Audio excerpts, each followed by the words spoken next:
Saudara-saudari yang dikasihi Tuhan, salam jumpa lagi dalam Inspirasi Rohani edisi hari ini, Kamis 23 Juni 2022, Hari Raya Kelahiran Santo Yohanes Pembaptis. Marilah berdoa. Dalam nama Bapa dan Putra dan Roh Kudus. Amin.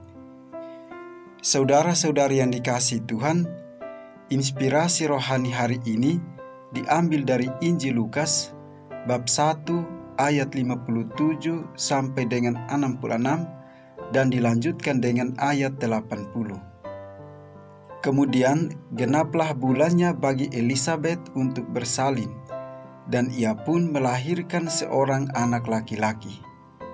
Ketika tetangga-tetangganya serta sanak saudaranya mendengar bahwa Tuhan telah menunjukkan rahmat-Nya yang begitu besar kepadanya, bersukacitalah mereka bersama-sama dengan dia.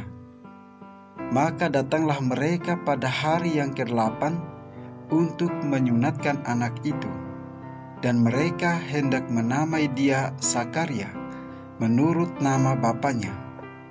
Tetapi ibunya berkata, "Jangan, ia harus dinamai Yohanes."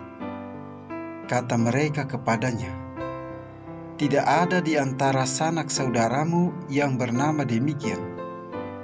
Lalu mereka memberi isyarat kepada bapaknya untuk bertanya nama apa yang hendak diberikannya kepada anaknya itu.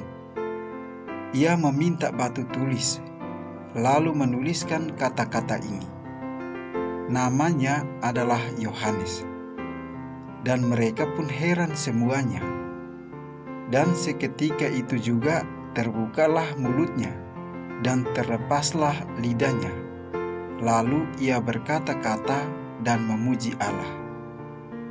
Maka ketakutanlah semua orang yang tinggal di sekitarnya, dan segala peristiwa itu menjadi buah tutur di seluruh pegunungan Yudea. Dan semua orang yang mendengarnya merenungkannya dan berkata, "Menjadi apakah anak ini nanti? Sebab tangan Tuhan menyertai dia." Adapun anak itu bertambah besar dan makin kuat rohnya, dan ia tinggal di padang gurun sampai kepada hari ia harus menampakkan diri kepada Israel. Demikianlah sabda Tuhan. Saudara-saudari yang dikasihi Tuhan, dalam keadaan normal, kelahiran itu membawa kegembiraan. Anak yang baru dilahirkan disambut dengan pesta-pesta kecil dan besar, tergantung kondisinya. Dalam hal kebudayaan pun terjadi juga kelahiran yang membawa sesuatu yang baru. Hari ini gereja merayakan hari raya kelahiran Yohanes Pembaptis. Kelahiran sosok yang bakal membuka jalan pertobatan untuk menyambut Kristus itu amat istimewa. Elisabet, ibunya, mengandungnya ketika sudah berusia tua. Kelahiran Yohanes Pembaptis tidak saja membawa kebahagiaan bagi orang-orang sekitarnya, tetapi mengakhiri kebisuan Sakaria yang pada mulanya ragu-ragu terhadap kehebatan penyelenggaran ilahi.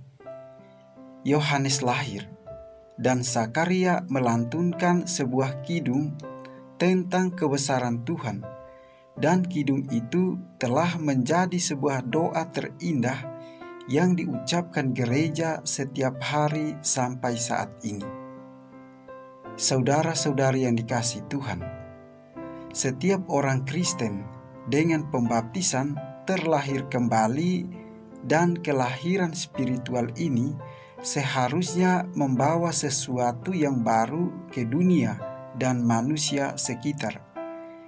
Kelahiran orang Kristen seharusnya menjadi motor pembaharuan dalam segala hal, karya kemanusiaan, ilmu dan teknologi, pendidikan, dan kepiawaian dalam mempengaruhi pendapat umum.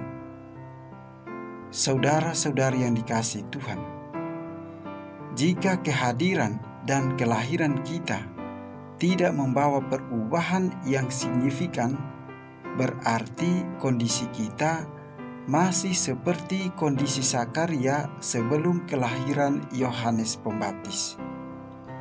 Marilah berdoa. Ya Allah, Engkau telah memanggil Santo Yohanes Pembaptis untuk menyiapkan umat yang sempurna bagi Kristus Putramu. Gembirakanlah umat-Mu dengan kelimpahan anugerah roh, dan arahkanlah hati semua orang beriman pada jalan keselamatan dan damai.